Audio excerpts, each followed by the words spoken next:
One of the big issues that's been sort of circulating around is the issue of surplus. That right now in Ontario we have a surplus of power, and that we don't need any more new generation. Now, there's things coming in the near future that will turn that surplus perhaps into a deficit. So could one of you speak to where we are right now versus where we're going, and some of the factors that we need to take into consideration? We shouldn't just throw up our hands or sell all of our power at discount prices because surplus may not be around to. Well, I found it interesting that just before that you used the annual terawatt production of one reactor. But isn't it actually possibly the case that the nature of the production from that, and then you said, well, how much would it cost to replace that 6 point? Well, maybe the point is that thing is producing terawatt hours of electricity at times when we just don't friggin' well need it.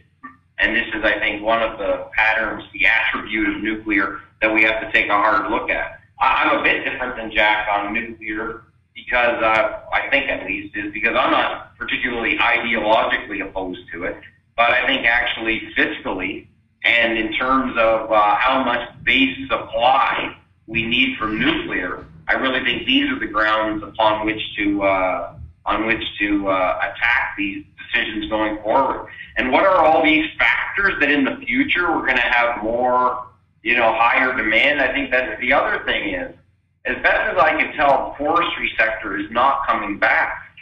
I've been spending, I spend a lot of time in Northern Ontario, and, I think my instinct is that because the engineers obviously never want us to be in a situation where we have a deficit of electricity, they tend to rely on demand forecasting, which actually is which exaggerates demand, quite sure. So I think these are some of the things that we have to be prepared to fight on a little bit. The last thing I would say is I draw the conclusion from the cancellation of gas-fired power plants that the current mindset, at least, is go back to some 1950s model where you make all the electricity a long way away from where you need it, and you spend a shitload of money to ship it.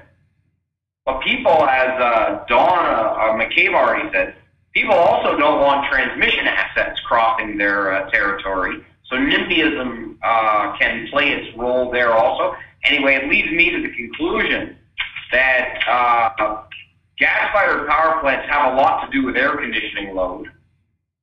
I think we need to speak plainly to people and say if you want to run your air conditioners, that does cause real challenges in our energy supply mix that are met with gas-fired power plants.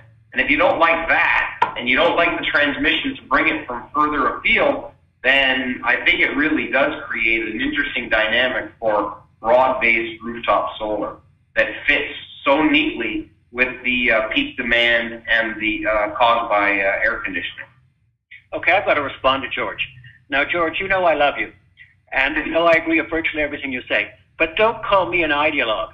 I'm an economist, and I'm opposed to nuclear power because it's not cost-effective, because there's lower-cost options to keep our lights on and to make this province once again a land of opportunity, not a have-not province.